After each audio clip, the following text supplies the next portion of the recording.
parfait. C'est parfait. Merci beaucoup. Bonjour, donc je vais vous présenter l'utilisation de Ganti chez Saint-Maclou. Principalement, une spécificité qu'on aurait d'après Charlie et Julien, c'est qu'on intègre les métiers dans l'usage de Ganti. Donc Ganti chez Saint-Maclou, ça fait un peu plus d'un an, je pense maintenant, ou à peu près un an. On a commencé par l'installer pour reprendre le run. On avait Brigitte qui partit en retraite, qui s'occupait du run sur la partie supply. Et du coup, on a créé Brigitte 2.0, donc on a intégré un peu toutes ces requêtes dans Ganti pour faire les extractions automatiques. Et le premier usage qu'on en a fait, c'était en fait, on avait une collaboratrice qui se levait très tôt le matin pour lancer des requêtes, pour voir s'il y avait des rejets dans notre entrepôt. Et en fait, on a créé la première requête, c'était une requête schedulée qui nous disait le nombre de rejets qu'il y avait le matin à l'entrepôt. Donc, ça a permis à notre collègue de se lever plus tard, de regarder son téléphone et de se dire finalement ça va. Voilà. C'était le premier usage. Après, on a utilisé pour le domaine article. Donc, on avait des problématiques d'intégration des articles dans notre SI et en fait, c'était compliqué de savoir toutes les règles qui pouvaient être toutes les règles qui pouvaient poser problème. Donc, on a créé progressivement un ensemble de requêtes qui présentaient toutes les règles de gestion autour de l'article. Ça n'a pas été facile, mais on s'est rendu compte aussi en faisant ça que ça permettait aussi d'avoir toutes les requêtes autour d'un sujet. Ça faisait une sorte de bibliothèque vivante du domaine. Voilà. Ensuite, on a eu un accident au niveau de notre entrepôt où on a beaucoup utilisé Ganti en fait, pour extraire en urgence des informations, pour croiser des informations en urgence. Ça a été un peu un accélérateur aussi, l'utilisation de Ganti. Et on l'utilise beaucoup dans le run. Donc voilà. Et surtout, depuis quelques temps, on l'a mis entre les mains des utilisateurs. Et c'est là-dessus que je vais faire un focus, en fait.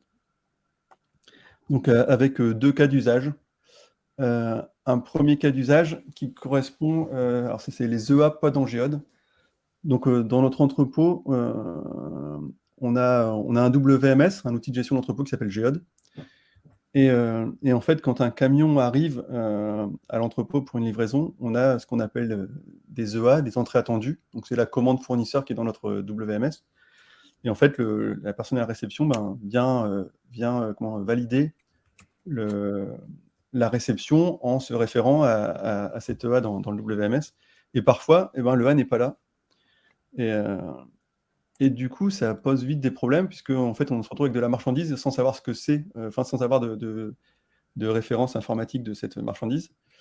Et du coup, ça part vite avec ce qu'on appelle des mail flippers, des mails qui sont envoyés un peu partout pour savoir pourquoi la commande n'est pas là, avec des réponses plus ou moins rapides, avec des réponses plus ou moins pertinentes, et puis des mécontentements. Et du coup, on a créé un domaine dans Ganti. Donc, on a ajouté progressivement toutes les informations sur la commande et toutes les situations qui pouvaient poser problème. Et avec des alertes sur les données problématiques, et du coup avec un fléchage vers la source d'erreur. Donc là, c'est cet écran. Alors, c'est pas l'écran, il s'incrémente progressivement, on rajoute des choses au fur et à mesure. Mais voilà, donc du coup, dans cet écran, on vient renseigner la commande, on peut renseigner les détails sur les articles, la couleur, la taille, etc. Et puis, on a tout un ensemble d'informations qui arrivent dessus. Donc, par exemple, on a des informations générales qui nous disent ça, c'est l'heure de la dernière descente des EDI dans notre système. Donc, par exemple, si les EDI ne sont pas descendus depuis hier, si on n'a pas de commande de descente de ces EDI, on sait que, comme c'est pas arrivé depuis hier, c'est probablement là que ça se passe. Mais on va avoir aussi des informations pour savoir si dans l'ERP, AX c'est notre ERP, savoir si on a une commande, si la commande est confirmée, savoir si la date est supérieure à 40 jours, par exemple, si la date de livraison est supérieure à 40 jours par rapport à aujourd'hui, on sait que ça ne descendra pas dans l'outil. Et ainsi de suite, si c'est le bon entrepôt, etc. On va avoir aussi des informations sur le WMS lui-même. Peut-être que la commande est dans le WMS, auquel cas c'est une fausse alerte. Ou peut-être qu'elle est historisée, ou peut-être qu'elle est mal rentrée dans le système. Et ce que vous voyez, c'est qu'à chaque fois, on vient mettre là, par contre, c'est marqué APRO pour les entêtes de commande, ou entrepôt pour la commande est bien en géode. DOSI, c'est l'informatique pour dire que y a un souci à l'entrée, etc. Et du coup, en voyant juste l'alerte et puis le service qui est en regard de cette alerte, la personne de la réception, elle est capable de poser le bon mail, la bonne question à la bonne équipe. Et donc, on essaye. Alors, parfois, il y a encore des cas qui ne sont pas dedans, donc on essaye de les rajouter. Mais juste avec cet écran, les personnes de la réception ont pu arrêter d'avoir des mails, d'envoyer des mails dans tous les sens. Elles ont la main sur cet écran, elles viennent renseigner leurs informations, et hop, elles savent rapidement à qui s'adresser. Donc ça a généré beaucoup de satisfaction, ça a enlevé beaucoup de mécontentement de la part des équipes métiers. Et du coup, ils sont autonomes là-dessus. Sachant que si on regarde bien, toutes ces informations dans tous les écrans, au final, ce qui se passait avant, c'est que ça retombait sur l'informatique, parce que l'informatique était capable d'aller chercher, de savoir où l'information se trouvait. Et donc, ça retombait souvent sur nous. Donc maintenant, on est quasiment plus sollicité, sauf dans un cas, et en général, on l'a vu avant, donc quand il y a un problème dans les flux.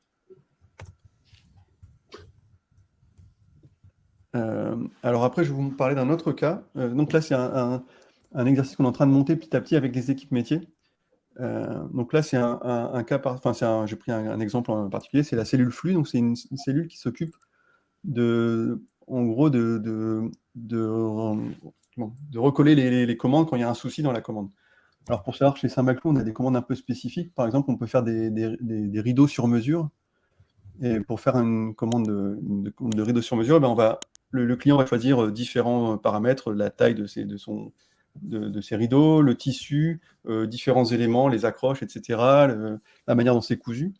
Et donc, tous les éléments de ces rideaux, on va les commander à différents fournisseurs. C'est des commandes qui vont partir chez les fournisseurs, qui vont arriver à notre entrepôt.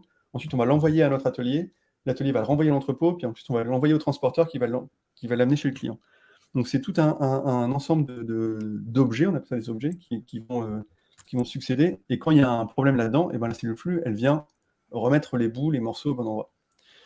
Et en fait, quand ils font ce travail, ils vont décortiquer, ils vont passer par plein d'écrans. Et souvent, ils constatent les éléments après coup. Donc après, il faut tout reconstruire. Et souvent, ce qu'on voit, c'est qu'il y a un premier symptôme dans un écran, un deuxième symptôme dans un autre écran, un troisième symptôme dans un dernier écran, et ainsi de suite. Et donc, ils doivent cheminer dans tous ces éléments pour arriver à la problématique. Donc, ce qu'on a fait, nous, alors on l'a fait sur un cas précis, on a créé un bridge query avec un subquery par symptôme ou par écran. Et du coup, il vient faire cette extraction de tous les symptômes. Au lieu de le faire de manière en allant au cas par cas, il va chercher tous les symptômes, il fait la synthèse et il renvoie tous les jours cette synthèse à cette équipe flux. Et du coup, ça leur permet de ne plus aller dans tous les écrans et puis en plus d'avoir la détection de ces symptômes avant même que la commande soit bloquée au final. Donc, ils sont capables d'anticiper sur les problématiques qu'ils avaient avant et du coup, de réduire les problématiques qu'on a chez les clients.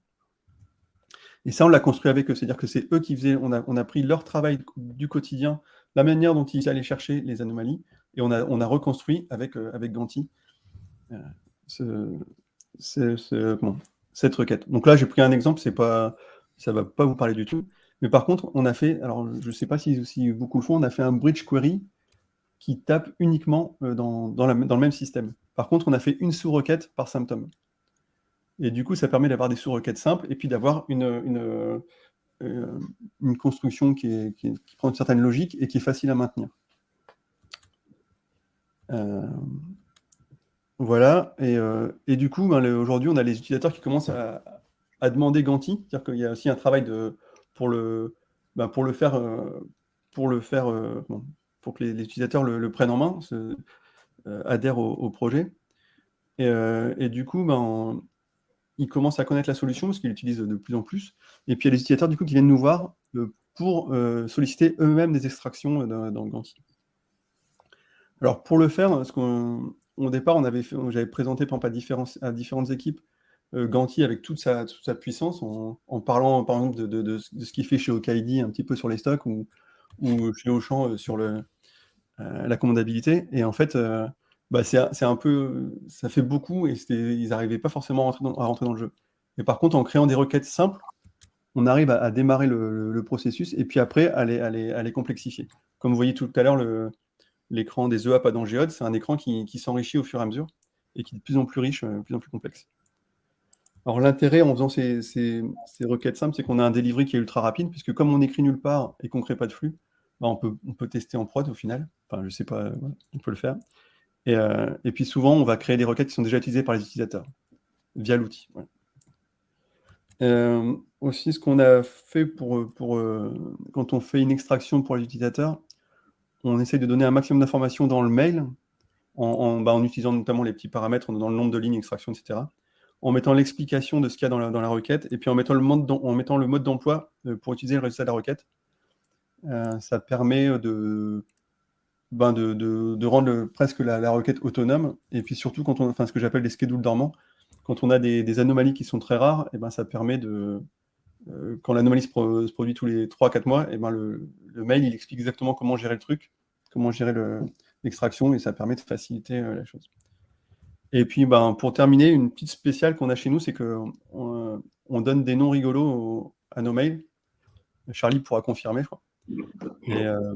Et du coup, en donnant des noms rigolos, et les utilisateurs, ils connaissent très rapidement, ça rentre dans le jargon ça veut rien dire, mais ça rentre dans le jargon du métier.